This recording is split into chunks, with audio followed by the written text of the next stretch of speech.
ya michezo.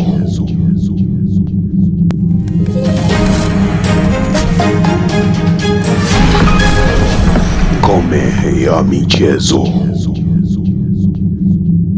Mpenzi mtazamaji wa Baraka TV, tunapenda kukaribisha katika kipindi cha Ngome ya Michezo ambacho kinakujia kutokea hapa ndani ya jiji la Mbeya, na tunazungumza na malegend, wachezaji wa zamani wa ligi kuu Tanzania bara, lakini pia wengine wamepita katika vilabu mbalimbali ndani na nje ya nchi.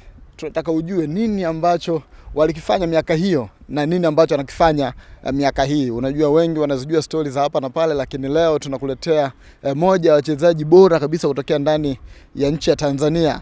Tunaye hapa, utakwenda kumsikia nini ambacho alikifanya miaka hiyo, nini ambacho alikuwa anakifanya, nini kilipelekea mpaka akavutiwa kwenda kucheza mpira wa miguu. Tuko naye hapa Shabani Mtupa, atakwenda kutujuza maisha ya soka tangu ameanza mpaka hapa alipo hivi sasa. Mwalimu, karibu. Asante, habari ya kazi? Salama kabisa. Tupo katika kipindi cha Ngome ya Michezo kinachorushwa na Baraka TV. Leo tunataka kujua maisha yako ya soka kiujumla tangu naanza mpaka hapo ulipofikia. Kwanza niseme namshukuru Mwenyezi Mungu kwa kuwepo hapa katika TV yenu, lakini kikubwa ni kwamba Shabani Mtupa ni nani? Shabani Mtupa ni mchezaji wa timu za 44KJ, Polisi Tanzania pamoja na timu ya Wasibu, lakini vile vile ni mchezaji wa zamani wa timu ya Tanzania Prison kwa miaka 16 iliyopita kabla ya 2013 urudi nyuma. Kwa hiyo nianzie hapo niseme hivyo. Mwalimu, tuambia kwamba umecheza 44KJ, umecheza Polisi Tanzania, polisi ya Mbeya kipindi hicho kabla hajaziunganisha kuwa Polisi Tanzania, lakini pia umecheza 44KJ ambayo iko timu ya jeshi, bila kusahau timu ya Wasibu. Tuache kote huko, tuanze hapa mpaka unakuja Tanzania Prison. Inasemekana kwamba ulipita katika uwanja maarufu sana hapa ndani ya jiji la Mbeya ambao unajulikana kama Uwanja Ngoma. Ni wakina nani ambao walikuwa nao enzi hizo na nini hasa kikapelekea vijana wengi wa miaka hiyo kwenda kucheza Uwanja Ngoma? Ni kweli, mimi naweza nikasema mafanikio yangu mengi yameanzia kwenye Uwanja Ngoma ambao ni uwanja ambao ulikuwa maeneo ya mjini hapa Mbeya, na kwa kuanzia hapo maana yake kuna timu moja ambayo nilikuwa nachezea ilikuwa inaitwa Snow White. Snow White ilikuwa na kocha wangu mmoja alikuwa anaitwa Maka Mwalwisi ambao yupo mpaka sasa, lakini mwingine alikuwa anaitwa K Pesa Mbili, lakini yeye bahati mbaya ni marehemu. Kwa hiyo tulianzia hapo katika huo Uwanja Ngoma, na kwa kiasi kikubwa nafikiri nilikuwa na kiwango kizuri katika huo uwanja. Ulikuwa ni uwanja mdogo, uwanja wa watoto, lakini ukiangalia watu ambao walikuwa nafika katika ule uwanja kuangalia hizo mechi walikuwa ni watu wengi kweli kweli. Kwa hiyo kwa kweli kulikuwa na ushindani wa hali ya juu katika ile ligi ambayo ilikuwa inafanyika katika huo uwanja, kiasi kwamba kulitoa wachezaji wengi ambao walikuwa wanashiriki ligi kuu enzi hizo, kama wakina Mesha Kabel, kama wakina Bantu Admin walikuwa Polisi huko, kama wakina Misango Mwemba, kama wakina Godfrey Mandanje, wakina wengi tunawasahau, lakini kwa kipindi hicho walipita vijana wengi ambao walitoka kwenye ligi hiyo na kwenda kwenye timu za ligi kuu.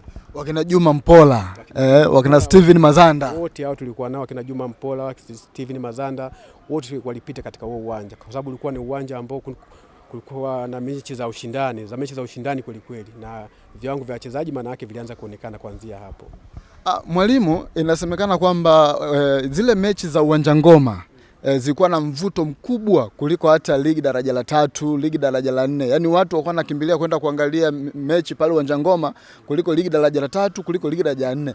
Kipi ambacho kilifanya mpaka Uwanja Ngoma ukajibebea umaarufu huo na kuzifanya hizi ligi zingine kupoteza umaarufu? Mimi nafikiri kulikuwa na vipaji. Kulikuwa na vipaji vikubwa sana kwa kipindi hicho. Kulikuwa na vipaji na mwisho wa siku watu wanaona bora nisiangalie mechi ya daraja la kwanza au mechi ya daraja la 3, lakini niende kaangalia mechi ya Uwanja Ngoma. Na mwisho wa siku nafikiri viongozi wa pale wakaona kwamba basi siku ambayo basi kunakuwa na mechi ya daraja ya kwanza, basi katika uwanja ule basi kusiwe na mechi. Nafikiri hiyo ilikuwa na maanisha hivyo, kuona kwamba watu wasiende huko sasa kwenye ule uwanja, waende kama sokoni kuna mechi ya ligi kuu au mechi ya daraja ya kwanza, basi waende wakaangalie na wakajifunze vitu vingine ambavyo vinaweza vikawasaidia katika soka.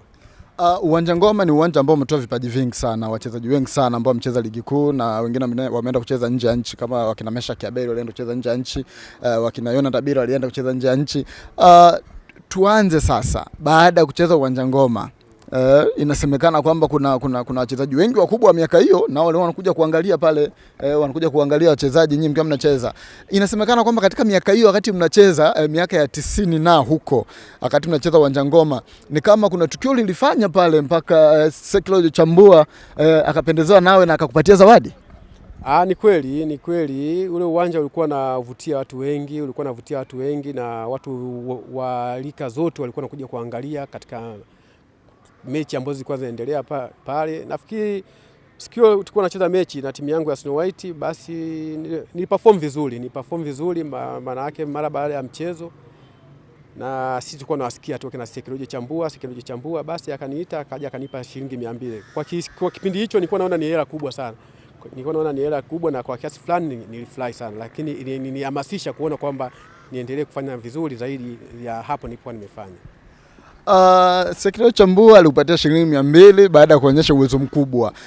Baada ya kutoka sasa Snow White, ni timu gani ambayo ilifuata? Ulitoka Snow White ukasajiliwa moja kwa moja Tanzania Prison, au ulitoka Snow White ukaenda timu nyingine ndio baadaye ukaja Tanzania Prison? Mara baada ya kutoka ile timu ya Snow White ya hapo Mbeya kwenye ambayo iko na shiriki hiyo ligi ya vijana, nilisajiliwa na timu ya polisi ya hapa Mbeya ambayo nayo ilikuwa inashiriki ligi daraja la 3. Kwa hiyo chini ya mzee wangu marehemu sasa mzee Ali Samata, huyu unamfahamu wewe. Kwa hiyo hii tulikuwa naye na alikuwa na ligi ya vijana mbali na kufundisha na hiyo timu ya polisi. Kwa sisi kama maana yake alikuwa kocha wetu na tulikuwa tunashirikiana naye mbali na kila weekend alikuwa anafanya mashindano ya vijana. Kwa hiyo mimi kutokea hapo nilienda timu ya polisi ya hapa Mbeya chini ya huyo mzee ambaye nimesema. Baada ya hapo timu ya Prison ikawa imeniona. Kama unavyojua Prison na Magereza ni watu ambao katika michezo kila mtu anatamani ashinde awe juu ya mwenzake, lakini vijana wazee wa Magereza wakaona kwamba hapana, haiwezekani. Kama mtoto wetu anachezea, na mimi ni mtoto wa line, maana yake nilikuwa mzee wangu ni askari Magereza alikuwa. Kwa hiyo wakaona hapana, haiwezekani kuchezea timu ya polisi, na mwisho wa siku akanivuta kwenye timu ya Prison. Enzi hizo sasa ni hiyo mwaka 1998 mwezi kama ya 10-11. Kama unavyojua ligi yetu ya enzi hizo ya daraja la ligi kuu ilikuwa inafanyika, nafikiri ilikuwa ni mwezi wa kwanza wa pili. Kwa hiyo nilisajiliwa na timu ya Prison kwa baada ya kutokea timu ya polisi. Tanzania Prison miaka hiyo ndio imekusajili mwaka 98. Baada ya kutoka polisi, maana yake kwa sasa nasema zilifanyika figisu kuwavunja nguvu polisi na ukaenda Tanzania Prison. Unaweza kutuambia labda ni kiasi gani ambacho ulipata kipindi hicho? Signing fee vijana sasa wanaita, kwamba umesaini pale, kuna kiwango cha pesa ulikipata kutoka ulivyokuwa kutoka polisi kuja Tanzania Prison? Kumbukumbu zangu zinaniambia haikuwa ni hela nyingi. Kwa kipindi hicho ilikuwa ni hela nyingi. Mimi nakumbuka sasa, akili imekuja tu vizuri, ni kwamba nilisajiliwa kwa shilingi 200,000. Na hiyo 200,000 yenyewe sikupewa yote, lakini sikupewa yote na nisajiliwa kwa shilingi hiyo 200,000. Kwa hiyo mazungumzo, kwa sababu mimi nilikuwa ni mtoto tu wa laini na mzee wangu ni askari Magereza, mazungumzo mengi yalikuwa yanafanyika kwa mzee wangu. Kama ninavyokuambia, kwa kipindi hicho sasa, baada ya kutoka timu hiyo ya polisi, nikawa nimeibwa tena timu ya 44KJ. Wakawa wanashiriki kama sikosei, ilikuwa ni ligi daraja la 2 ambayo ilifanyikia Arusha. Kwa hiyo mimi nilivyoenda Arusha, maana yake huku Mbeya kila kitu kanafanyika kuhusu usajili wa mimi kutoka polisi kuja timu ya Tanzania Prison. Kwa hiyo nilipofika tu, maana yake bwana wewe sasa ni mchezaji wa Prison, viatu vyako hivi hapo, jezi nini, camp hii hapo. Bahati nzuri kwa kipindi kile, baada ya kuambiwa tu hivyo, maana yake timu iliondoka, tukaenda Kiwira, timu ya Prison sasa tukaenda Kiwira kwa ajili ya maandalizi kabisa ya ligi. Na kwa kipindi hicho, maana yake kulikuwa na wachezaji wengi wa Tanzania Prison ambao walikuwa ni maaskari, walikuwa wako depo. Kwa hiyo ni kama sisi ambao tulisajiliwa maraia, tukawa tumesajiliwa tuka pale, tukawafuata depo kule Kiwira na kuendelea na mazoezi, na kuanza mazoezi rasmi sasa ya kuelekea kwenye ligi ya 99 sasa ligi kuu ya kipindi hicho ilikuwa inaitwa ligi kuu. Okay, tumeona umecheza ligi kuu kuanzia mwaka 99 mpaka 2013 na 2013. Almost kuna miaka kama sikosei miaka 14, 15 hapo ambao umeitumikia Tanzania Prison. Kuna sehemu umegusia kwamba ulitoka timu ya polisi wakakuiba 44KJ ukaenda kucheza kuisaidia kwenye mashindano ya ligi daraja ya pili kule Arusha. Kulikuwa na makubaliano yoyote au ndio ile ujanja ukajikuta tuko 44KJ hatimaye baadaye huko Tanzania Prison? Kwa kipindi kile mimi naweza ngasema labda ni ujanja tu ulifanyika baada ya kuona wameshanijua kama ni mchezaji mzuri. Wao wakawa na ligi husika ya mkoa wa Mbeya ilikuwa ishaisha. Kuna maana yake wakati anachezea timu ya polisi ilikuwa ni timu ya daraja la 3. Anachezea polisi ilikuwa daraja la 3. Kwa hiyo daraja la 3 ilikuwa imeshaisha na wenyewe walikuwa wamefaulu kuchukua ubingwa wa mkoa nafikiri. Kwa hiyo wakawa wameniiba kwenda kule kushiriki hiyo ligi Arusha. Kwa hiyo wakati nilipo Arusha mimi nilipofika tu Mbeya hapa, kwa hiyo mwezi wa 11 nikaambiwa bwana wewe tayari nimeitwa tena mzee, bwana wewe tushafanya kila kitu. Bwana mzee anakuambia bwana mimi nimechukua tu picha zako, nimewapelekea huku na huku. Kwa hiyo kila kitu kiko sawa. Kwa hiyo sasa ni mchezaji wa timu ya Tanzania Prison. Na kwa kipindi kile kila mtu alikuwa anatamani kucheza timu ya ligi kuu. Kwa hiyo hata mimi kwa kweli nilifurahi sana kuona kwamba nimetakiwa na timu ya Tanzania Prison na nipo timu ya Prison. Kwa hiyo ilikuwa kitu kama hicho. Umeshasajiliwa sasa Tanzania Prison na kuna wachezaji wakubwa ambao umewakuta pale. Haikukuia vigumu wewe kuanza kupata nafasi ya kucheza Tanzania Prison hiyo mwaka 99?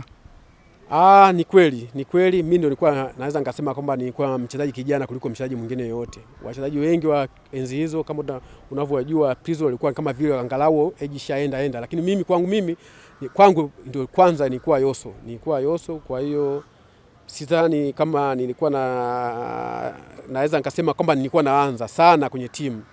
Kwa miaka hiyo mimi nakumbuka nilikuwa mara nyingi naingia. Ukimchukulia mwalimu wangu, mwalimu Zoe Saba na Charles Mkwasa pamoja na Minziro kwa kipindi hicho ambao alikuwepo, ni walimu ambao nilikuwa nashirikiana nao vizuri. Kwa hiyo mimi mara nyingi nilikuwa naingia kwenye mechi husika na hata kwa msimu huo kitu ambacho naweza nikakikumbuka kwa msimu huo wa kwanza mimi kucheza ligi, maana yake ni siku Simba anakuja kucheza hapa Mbeya, kona ilipigwa na John Joseph Pangani, mimi nikamalizia kwa kichwa na bahati nzuri tukawa tumewafunga goli moja.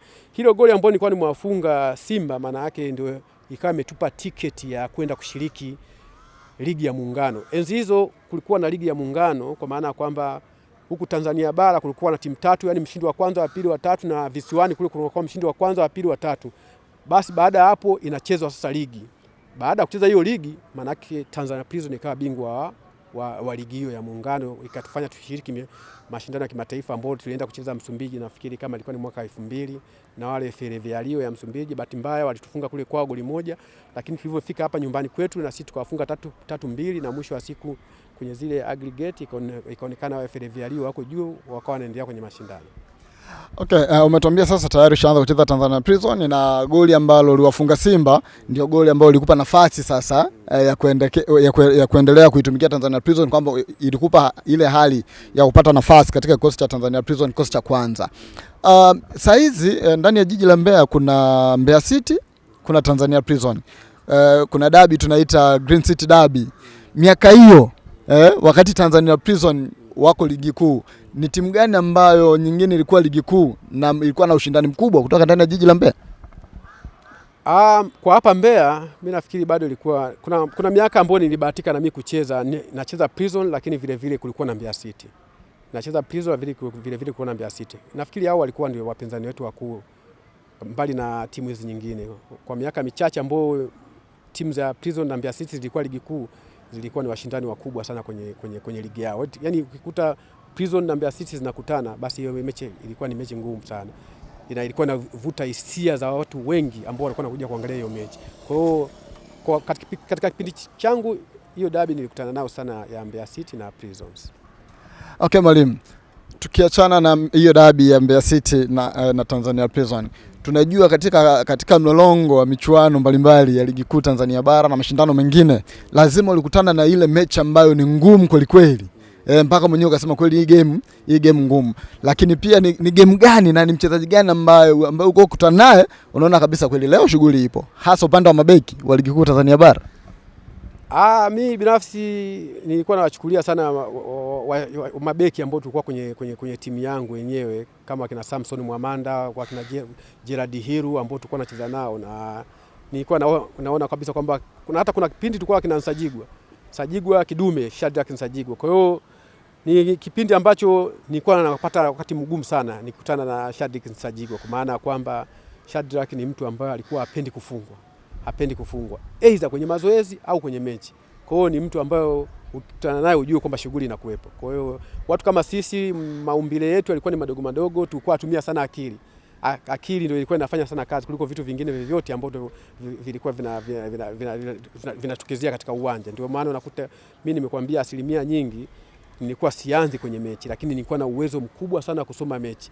Na nilikuwa natamani sana kuingia, na walimu wengi walikuwa wananiingiza pale timu ambapo wanaona kwamba matokeo labda yako sare au tumefungwa, na mara nyingi nikiwa nikiingia basi naenda kubadilisha mchezo. Kama tulikuwa tumefungwa basi naweza kushangaa tumeshinda, na kama tulikuwa tumefanyaje mambo yanaenda vizuri. Lakini kikubwa nilikuwa naingia kwa kuwa nilikuwa na uwezo mkubwa wa kusoma mechi jinsi inavyoendelea, na najua kisha kwamba hata nikiingia basi naweza kusaidia timu kwa mazingira kwa udhaifu fulani wa timu pinzani. Mwalimu, kuna kipindi Tanzania Prison iliwapoteza baadhi ya wachezaji. Kama kumbukumbu zangu ziko sawa, nakumbuka kuna msimu ambao Prince Kasonzo aliondoka, alienda katika klabu ya Simba, lakini pia akaondoka Samson Mwamanda akaenda klabu ya Yanga, lakini pia akaondoka Shadrack Nsajigwa akaenda Moro United, akaondoka Ivo Mapunda akaenda Moro United. Ile hali ya wale wachezaji muhimu katika kikosi chenu walivyokuwa naondoka, nyinyi ambao mko mnasalia, mko mnajisikiaje? Na unasikia kabisa huyu mchezaji ameenda timu ambayo iko juu zaidi ya Tanzania Prison? Kama nilivyokuambia hapo awali, wakati huu tunacheza, ukiona unatakiwa na timu moja kwenda timu nyingine. Sasa zilikuwa ni Simba, Yanga na Moro United ambazo kwa kiasi fulani ndio zilikuwa na uwezo mkubwa, na unaweza ukasikia kwamba mchezaji kasajiliwa hata milioni 2, lakini ukaona kwamba amesajiliwa kwa hela kubwa sana. Kwa hiyo kama mchezaji lazima uwe na matamanio ya kupata hela, lazima uwe na matamanio ya kupata hela, au kutoka sehemu moja kwenda sehemu nyingine, au kutoka kwenye timu labda nilikuwa nachezea Prison niende timu za Simba au Yanga. Kwa wachezaji wengi walikuwa na matamanio ya namna hiyo. Naona kwa vitu kama hivyo katika mpira wa enzi hizo vilikuwepo, lakini sisi kama wachezaji na wale wanaoondoka, maana yake tulikuwa tunaumia kwa maana kwamba tulikuwa naona kwamba ni wachezaji wazuri ambao wanastahili waendelee kuwepo kwenye timu, tulishazoeana, lakini mwisho wa siku timu za Simba labda Yanga au Azam zinawaibia wachezaji wenu, na mwisho wa siku mnaanza upya tena kutafuta wachezaji ambao wanaweza kukava zile nafasi ya wale ambao wametoka. Kwa hiyo ilikuwa ni pengo, unaweza ukasema. Mwalimu, katika soka la Tanzania kuna hizi imani za kishirikina zimetawala sana. Vipi enzi zenu wakati mnacheza? Je, kulikuwa na hizo imani za kishirikina? Sababu naambiwa uwezo kaingia uwanjani bila power bank. Power bank ni nini kwanza? Power bank zile ilizi.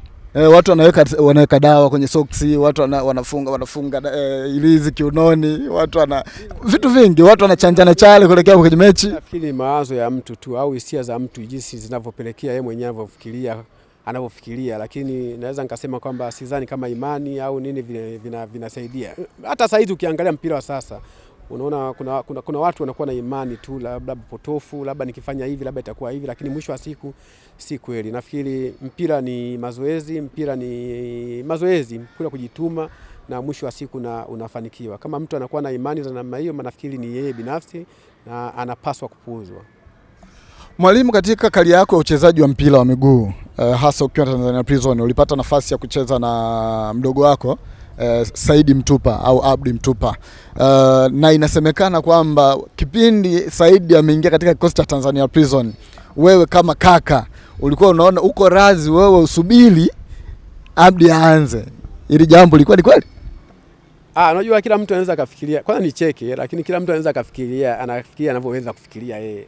Mimi kama kaka, tulikuwa tunacheza timu moja na mdogo wangu, na maana yake nilikuwa natamani kuona kwamba anapata mafanikio, alikuwa apate mafanikio. Kwa hiyo mimi alinikuta, na kama nilivyokuambia hapo awali, mimi asilimia nyingi kwenye timu. Nimekaa muda mrefu kwenye Prison nakwambia. Miaka zaidi ya 15, 16. Lakini mechi nyingi nilikuwa naingia. Mechi nyingi nilikuwa naingia. Sasa mimi uwezo wangu walimu wengi walishanitafsiri hivyo kwamba mimi siku nikianza unakuta siwezi nikacheza vizuri, lakini siku nikiingia wanakuta nacheza vizuri. Sababu nilikuwa na uwezo. Kwa nini? Nilikuwa na uwezo mkubwa wa kusoma mechi jinsi inavyoendelea na kuenda kurekebisha makosa ya wenzangu walipokuwa wanafanya. Kwa hiyo vitu kama hivyo naweza wakasema, lakini kama nilivyokuambia pointi yangu ni kwamba mimi mechi nyingi nilikuwa nakaa sabu na naingia na nafanya vizuri. Kwa hiyo yeye alipita, mimi alinikuta. Alipita na alivyokuwa anakuja kwenye timu, alikuwa anaonekana anafanya vizuri. Kama anafanya vizuri, maana yake walimu lazima waendelee kumpa nafasi ya kufanya vizuri kwenye mechi. Mwalimu, kabla tujaenda mapumziko mafupi, nataka uniambie ni mechi ipi ambayo inakujia akilini na hautakaa ukaisahau katika maisha yako, na hiyo mechi ilikuwa mnacheza na nani na nini ambacho kilitokea? Mimi mechi ambayo naikumbuka ni mechi ambayo tulikuwa tunacheza, ilikuwa Tanzania Prison na Kajumulo. Na Kajumulo kocha wao alikuwaga anaitwa Jamhuri Kiweru yule. Ile mechi tulichezea Morogoro na ilikuwa ni mechi ya upinzani. Ni mechi ya upinzani na mechi ilikuwa ni ya mtoano. Kombe la nini ilikuwa inaitwa saizi inaitwa FAT nini? FA. Kwa hiyo tulikuwa tunacheza na Kajumulo, Tanzania Prison na Kajumulo. Kwa kweli ile mechi ilikuwa ni ngumu. Mechi ilikuwa ni ngumu na mimi kama mchezaji nilitoka kwenye benchi nikawa nimeingia, na wakati huo sasa maana yake naingia, matokeo yalikuwa hayakuwa mazuri kwa upande wetu. Kwa maana yake lazima mtu apatikane mshindi. Kwa hiyo mimi kama nilivyokuambia hapo awali niliingia katika mchezo ule na kwa kweli nilifanya vizuri, na mwisho wa siku tukawafunga timu ya Kajumulo. Na nakumbuka mwalimu wao alinisifia sana. Pamoja kwamba tulishinda, lakini Kajumulo alinisifia sana jinsi nilivyocheza ule mchezo wa siku ile.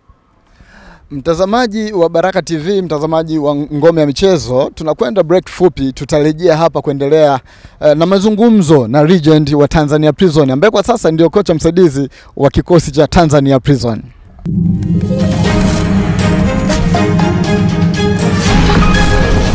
Ngome ya Michezo.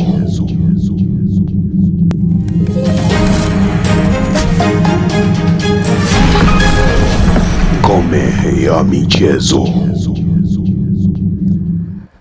Tumerejea tena mtazamaji wa Baraka TV na hiki kipindi ni Ngome ya Michezo. Bado tuko na mwalimu Shabani Mtupa, legend wa Tanzania Prison, mchezaji machachari kabisa wa Tanzania Prison ya miaka hiyo. Tunaendelea kupata simulizi kutoka kwake akitujuza vile vitu ambavyo walikuwa wanavipitia miaka hiyo. Mwalimu, kuna ile dabi yenu kati ya Tanzania Prison na Tuku Star Banyambala, timu ambayo tunajivunia kwamba ndio timu pekee ambayo ilichukua ubingwa wa ligi kuu Tanzania bara kwa nyanda za juu kusini, lakini pia Tanzania Prison yeye akichukua ubingwa wa muungano.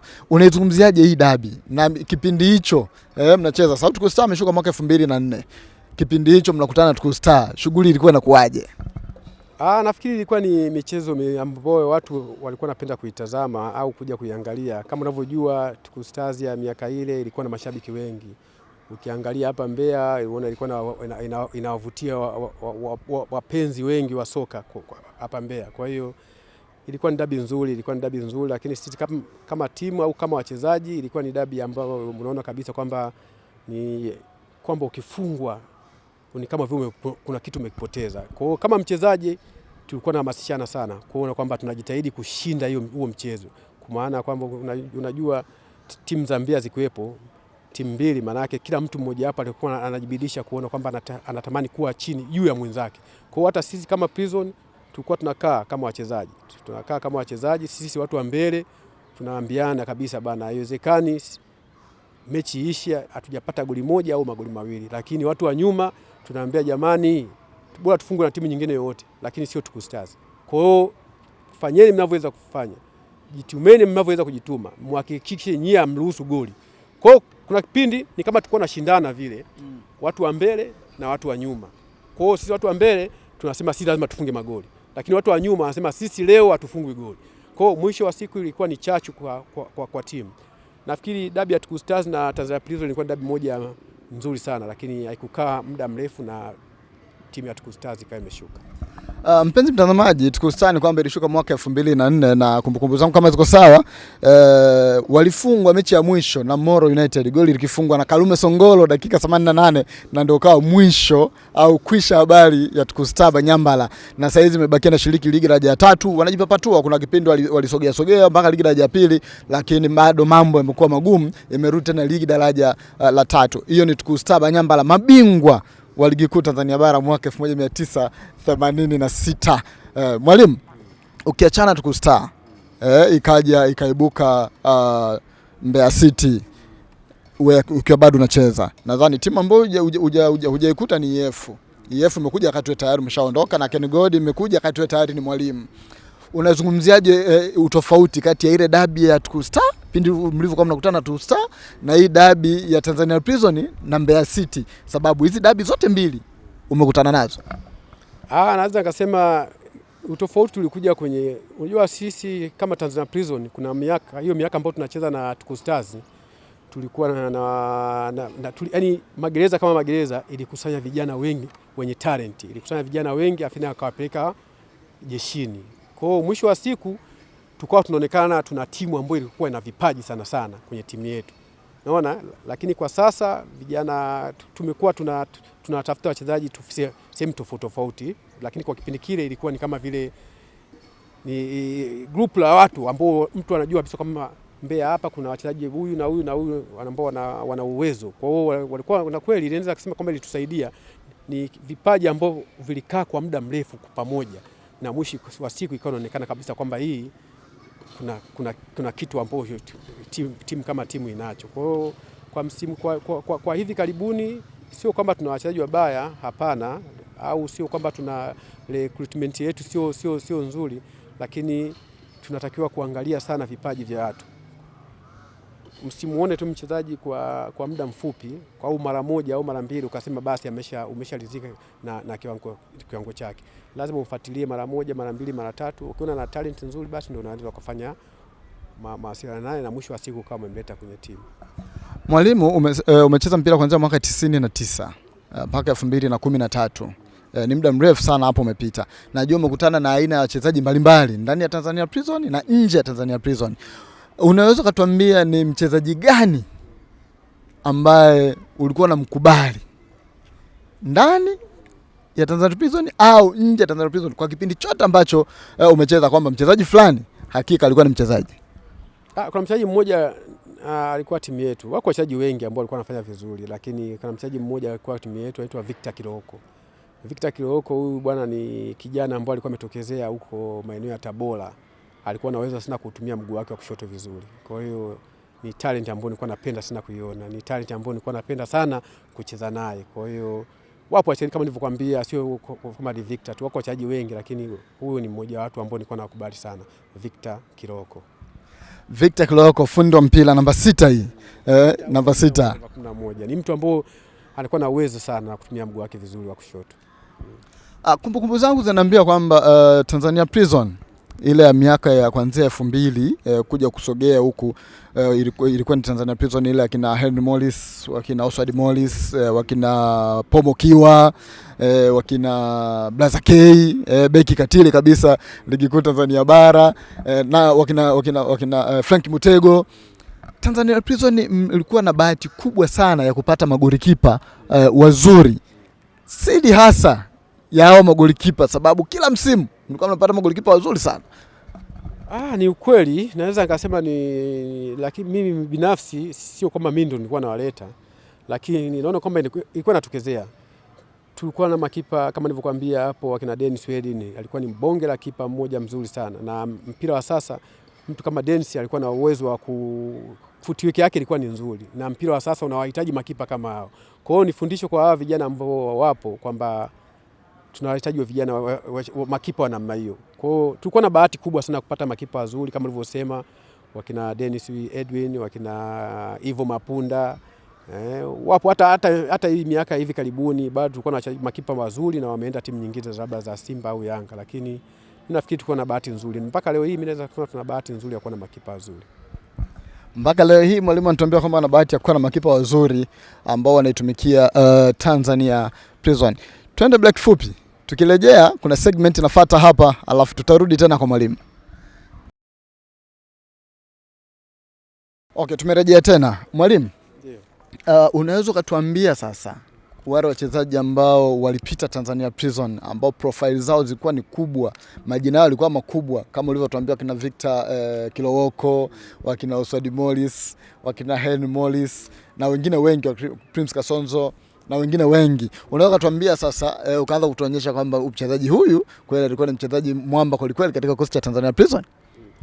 Ni kweli. Katika kipindi hicho ambapo tulikuwa tunacheza kulikuwa na wachezaji wengi ambao walikuwa ni mahiri katika timu ya Prison. Mmoja wa wachezaji ambao walikuwa ni wachezaji wazuri kwenye timu walikuwa kulikuwa na mchezaji kama David Mjanja. Huyu ni mchezaji ambaye alitokea timu ya Yanga na alikuja kwetu karibu miaka 3-4 ya mwisho kabla hajastaafu. Kwa hiyo alikuwa ni mchezaji muhimu sana kwenye timu, lakini kulikuwa na mchezaji Prince Kasonzo. Huyu ni mchezaji mmoja ambao naye alikuwa nguzo ya timu pale eneo la katikati. Eneo la katikati huyu jamaa alikuwa anavuruga kweli enzi hizo. Na mwisho wa siku alikuwa ni askari, lakini timu za Simba na Yanga zikamshawishi akawa ameenda kwenye klabu ya Simba. Lakini vile kulikuwa na mchezaji Munyu Kasim. Huyu alikuwa ni fullback namba 3, Munyu Kasim. Huyu jamaa alikuwa ni mchezaji namba 3, alikuwa na uwezo mkubwa sana wa kucheza mpira kwa miaka hiyo. Lakini kulikuwa na kina Olaf Mwamlima, kulikuwa na kipa huyo Dennis Edwin Biliko, alikuwa ni goalkeeper. Lakini kulikuwa na kina Nseka Mwenda Bugoya. Nseka Bugoya alikuwa ni center back wa Prison enzi hizo. Lakini kulikuwa na kipa mwingine alikuwa anaitwa Ivo Mapunda naye alikuwa ni mmoja ambao alikuwa na uwezo mkubwa sana wa kudaka. Naona mpaka saa hizi nafikiri amefungua kitu chake cha vijana. Lakini kulikuwa na kina Havintishi Abdalla ambao walikuwa ni maaskari mpaka leo hii bado wapo ni maaskari. Wakina Shabani Kazumba ameshapita timu ya Prison kama kocha msaidizi. Naona wakina Olaf Mwamlima, lakini sasa hizi ndio meneja wa timu ya Prison mpaka sasa hizi. Kwa wakina Jumanne Sabula bado ni wachezaji ambao walikuwa kwenye timu hii ambao walikuwa wanajulikana sana. Kwa hiyo wakina John Joseph Pangani yule alikuwa ni mchezaji ambaye alikuwa anaweza kucheza sana nafasi za pembeni. Kwa hiyo kulikuwa na wachezaji wengi sana. John Joseph ni kama alipita pia Tukustar huyu.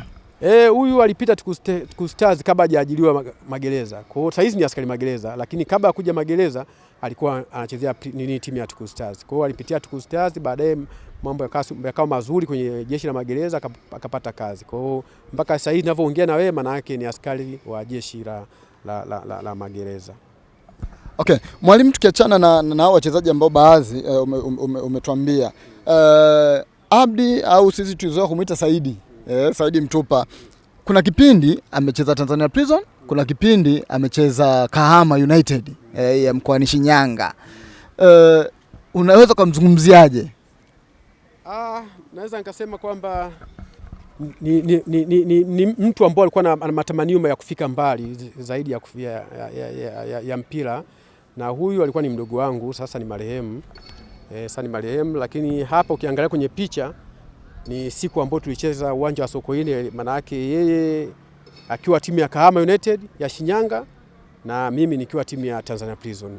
Naona kwa hiyo tulikutana katika mchezo ambao matokeo yake yalikuwa ni 3-3. Kwa hiyo nafikiri ilikuwa ni kitu kizuri kukutana na mdogo wako, macheza timu tofauti. Kwanza nimecheza timu moja ya Prison, tumecheza pamoja, lakini vile nilikutana naye kabla hapo hajaja Prison anachezea timu ya Kahama United ya Shinyanga. Kwa hapa ilikuwa ni uwanja wa Sokoine Mbeya.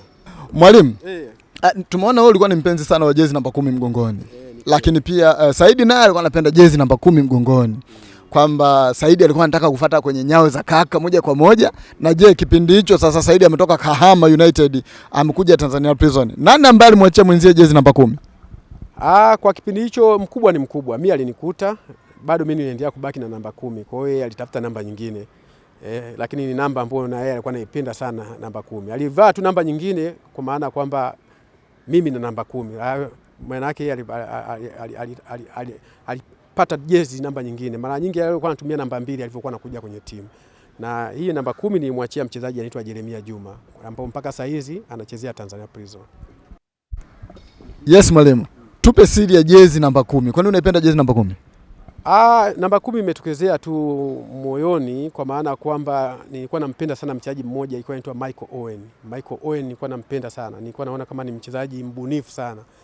Anaweza kasoma sana nyakati za mienendo ya mechi jinsi inavyoendelea, na mwisho wa siku akajiposition sehemu na akafunga sana magoli rahisi. Kwa hiyo nilikuwa napenda sana uchezaji wa Michael Owen. Kwa unaona mimi nilipofika kwenye timu kama timu ya Prison nikawa navaa jezi namba 10. Wewe ulikuwa unavaa jezi namba 10 sababu ulikuwa unampenda Michael Owen. Saidi akaja akawa anaipenda jezi namba 10 sababu kaka anavaa jezi namba 10. Lakini inaonekana Saidi alianza kukupa support muda mrefu. Ni kweli alianza kunisupport muda mrefu, na hata ukiangalia kwenye picha hii hapa inaonekana yeye alikuwa bado ni mdogo sana. Na hapa kama kwenye hii picha inavyoonekana ni timu ya Prison imechukua kombe la Muungano, lakini vile vile imechukua kombe la enzi hizo tunasema ilikuwa inaitwa Fati, ambao sasa hizi ni FA. Ukiangalia kwenye picha hapa utamuona kwa pembeni, unamuona kabisa kwamba yeye ni mtu ambao alikuwa anisupport sana. Hapa alikuwa bado hajaanza kucheza, lakini yeye alikuwa anisupport sana kwenye matukio mengi ya kaka yake. Kwa hiyo ilikuwa ni jambo jema sana kuona kwamba mdogo anamsupport kaka, kuona kwamba kuna mafanikio yanaendelea hapo mbele. Kwa hiyo kilikuwa ni kitu kama hicho tu. Asante. Tumesikia kwamba mdogo alikuwa msupport kaka, na ndio maana unaona Saidi alikuwa anaipenda jezi namba 10 sababu kaka alikuwa anavaa jezi namba 10. Lakini kaka alikuwa anavaa jezi namba 10 sababu alikuwa anampenda mchezaji wa Liverpool zamani na Real Madrid Michael Owen. Tunakwenda break fupi, tutarejea hapa kuendelea na mazungumzo na mwalimu Shabani Mtupa.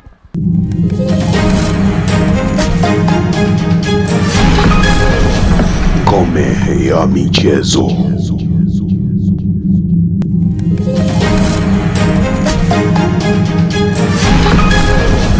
Ngome ya michezo. Naam, mtazamaji wa Baraka TV, umesikia simulizi kutoka kwa mwalimu Shabani Mtupa akieleza namna ambavyo alicheza soka, na hivi sasa tunataka kufahamu mambo mengine. Baada ya kustaafu soka, mwalimu Shabani Mtupa alianzaje hadi kuingia kwenye masuala mazima ya kuwa mwalimu wa soka? Tunataka tufahamu yote hayo. Karibu sana mtangazaji wako, mimi naitwa Ezra Mwirwa. Tutaenda sote tukizungumza na mwalimu wetu hapa, mwalimu wa soka naweza nikasema hivyo, na pia atatuambia kwa nini lile pila gwaride lishaacha Tanzania Prison, kwa sababu yeye ana siri ambayo imejificha. Moja kwa moja mwalimu, nataka nifahamu baada ya kupata historia yako, hivi sasa tunataka kufahamu ilikuchukua muda gani hadi baada ya kustaafu soka kwenda kwenye ualimu, kuchukua kozi ya ualimu?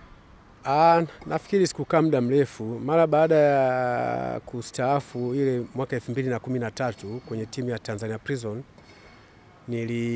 manake nilirudi kazini ndani ya miaka kama miwili tu.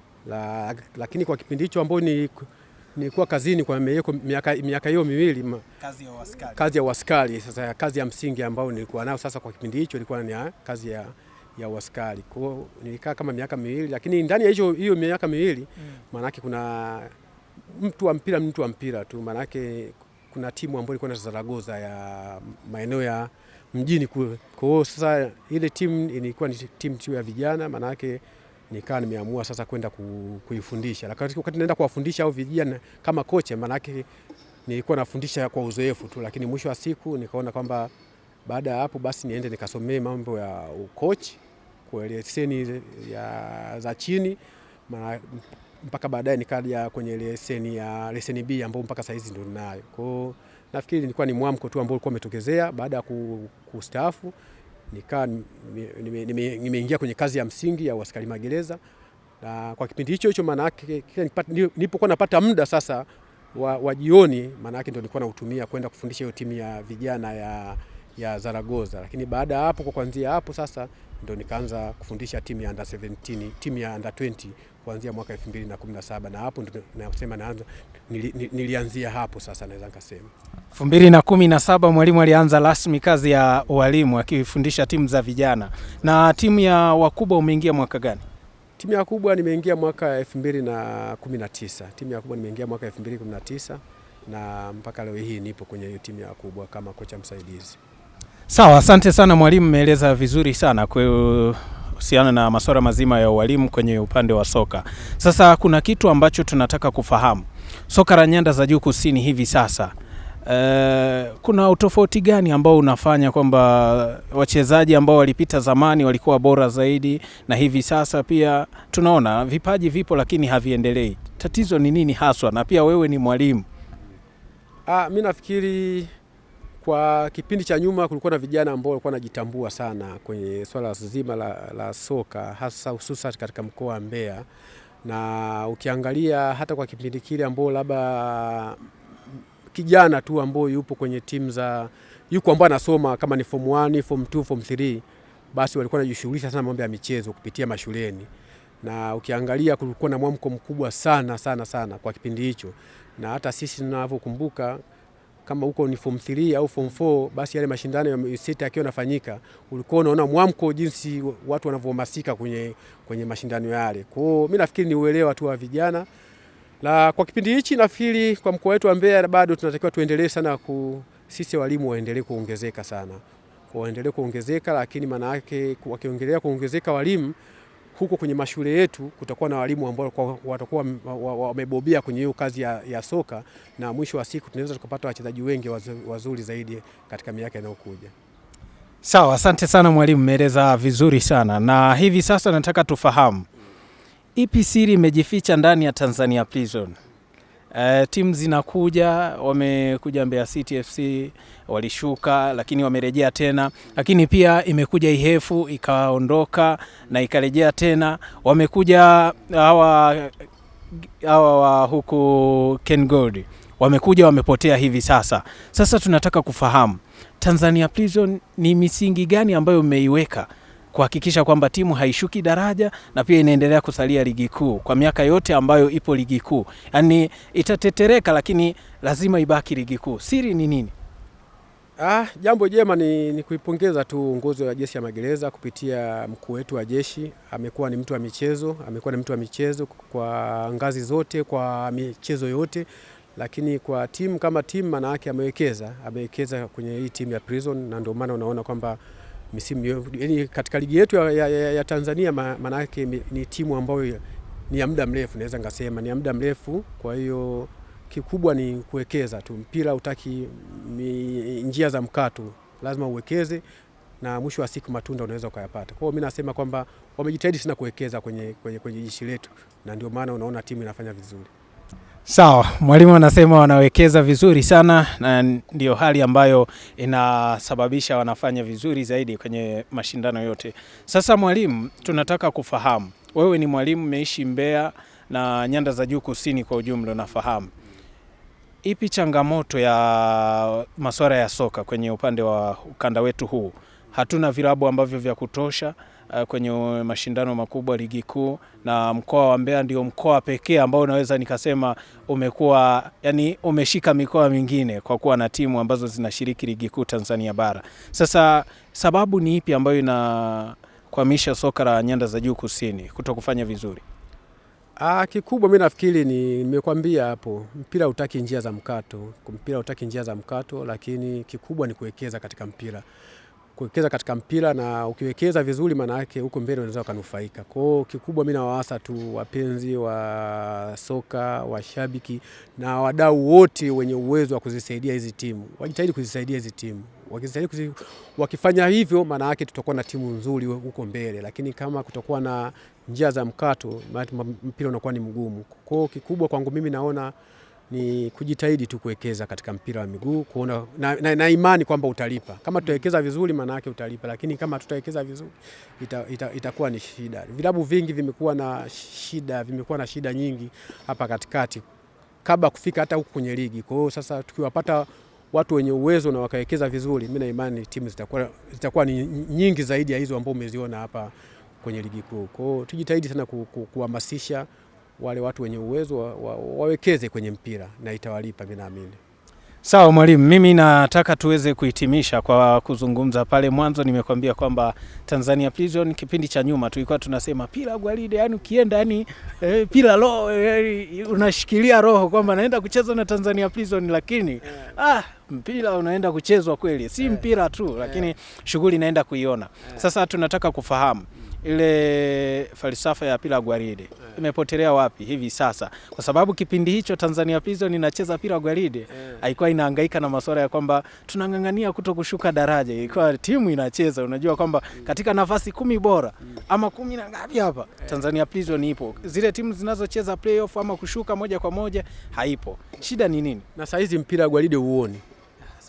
Sasa hizi tunataka linakuja lile pira mtarafu. Niseme tu kwamba mpira wa miguu sasa hizi umebadilika. Enzi zetu tunacheza sisi na sasa mpira ni vitu viwili tofauti. Naona ni vitu viwili tofauti. Sababu watu wengi wanasema mpira gwaride, na mtu anaosema hivyo mpira gwaride maana yake anataka tu ule mpira, piga mpira mrefu pale tugombanie tufunge. Sasa je, watu wana mayo nao? Kuna vitu viwili ambavyo naweza kuvisema. Mpira wa sasa unaweza ukajenga mashambulizi kuanzia nyuma kwenda mbele. Maana yake kuanzia kwa golikipa. Maana yake kuanzia kwa golikipa, maana yake mpaka twende tukafunge. Lakini hiyo unayosema mpira gwaride nayo ipo. Mpira gwaride sasa ndio ule objective football, kama umetoka mpira pale golini umeenda mbele, lakini ule mbele ulivyoenda mbele umemkuta mtu wako. Kwa kuna hebu nielewe hapo. Kuna vitu viwili tofauti. Kuna watu wanasemaga wanaweza wakasema kwamba wanaanza mpira kuanzia nyuma kwenda mbele. Sasa wana build up kuanzia nyuma kwenda, lakini kuna play out from the back.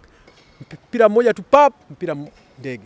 Huo mpira wote ipo. Unaweza ukacheza mpira wa namna hiyo, hata sasa ukacheza mpira wa namna hiyo na ukacheza mpira objective football ambao watu wengi wanasema ndio mpira gwaride. Sawa mwalimu, kuna mtu anatutazama hivi sasa anajiuliza kwamba hivi yule mwalimu tunaweza tukampata kwenye klabu yetu kwa sababu tayari ushatambulishwa kama mwalimu ambaye unafundisha soka la Tanzania, na sio kufundisha tu soka la Tanzania, ni mwalimu ambaye unafundisha timu ambayo inashiriki ligi kuu Tanzania bara. Je, kuna uwezekano wowote wewe kama mwalimu kutoka timu moja kwenda timu nyingine ambayo ni sio taasisi ya kimagereza? Nafikiri kwa hilo siwezi nikalizungumzia sana, lakini taratibu za namna hiyo zipo. Lakini ninachojua mimi ni jeshi la magereza liruhusu tu kwamba kama kuna timu ya nje hapa Tanzania imekuhitaji, kuna taratibu fulani ambazo zinaweza zikafanywa na mwisho wa siku kaenda. Lakini kwa timu za ndani hapa bado sijajua kwa undani zaidi, lakini kwa timu za nje kuna utaratibu upo ambao jeshi la magereza unaofanya kuona kwamba kama kuna kocha au kama kuna mchezaji ambao anatakiwa na timu nyingine, basi taratibu zinafanyika na anaenda kufanya, kama ni coaching, kama ni kucheza, anaenda kucheza huko, lakini mwisho wa siku akirudi na kazi ya magereza inaendelea. Sawa, asante sana. Huyo ni mwalimu wa soka kwa hapa Tanzania Prison. Umemsikia amezungumza vizuri sana kuhusiana na karia yake ya soka, lakini pia amekuja kuzungumza karia ambayo anaitumikia hivi sasa kwenye kufundisha soka. Amesikika vizuri sana. Kwa hiyo sisi tukwambie tu kwamba asante sana kwa kuendelea kuitazama Baraka TV, na hivi punde tu tutakuletea mambo mazuri kabisa. Kule kijiweni wanasemaje kuhusiana na mwalimu wa soka, mchezaji wa soka wa zamani huyu?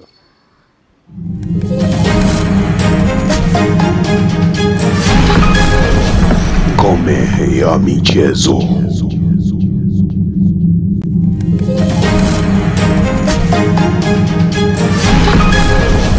Ngome ya michezo.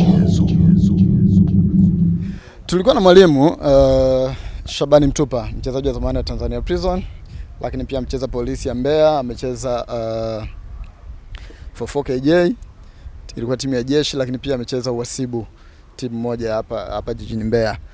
Ezra, najua miaka hiyo ukuwepo kwanza. Miaka hiyo ukuwepo. Lakini wakati anahitimisha karia ya soka nilikuwepo. Umemshuhudia? Kidogo sana. Haya, huyu ni Ezra ambaye alikuwa anamalizia mahojiano na mwalimu. Yeye miaka hiyo wakati wanacheza yeye Ezra kuwepo, ila mimi kidogo nimemshuhudia kidogo. Na kipindi hicho nimemshuhudia. Kwenye walimu nimemshuhudia. Mimi nimemshuhudia kidogo enzi hizo wakati wanacheza na Abdi. Mdogo wake. Wakati wanacheza kwa Tanzania Prison nimemshuhudia Abdi mpaka anaitwa timu ya taifa chini ya kocha Maximo. Wanakumbuka alikuwa ni Abdi pamoja na Misango Magae, sisi tumezoea kumuita Diego, fundi wa mpira huyu, lakini pia alikuwepo Godfrey Boni maarufu kama Mwandanje. Miaka hiyo alikuwa Tanzania Prison, midfield mmoja kwa fundi sana, baadaye alienda Yanga, ndio watu ambao waliitwa timu ya taifa kutoka Tanzania Prison miaka hiyo. Mtazamaji wa Baraka TV, tuseme mpaka kufikia hapa hatuna la ziada. Mimi langu jina naitwa Derrick Lwasi, wengi wananiita kama Baba Nongi, nikiwa na Ezra. Sasa bwana, mimi nikwambie tu kwamba wewe baba nani? Baba Nongi. Sawa, mimi sina nongi, lakini tukwambie tu kwamba kipindi kijacho kuna legend anakuja.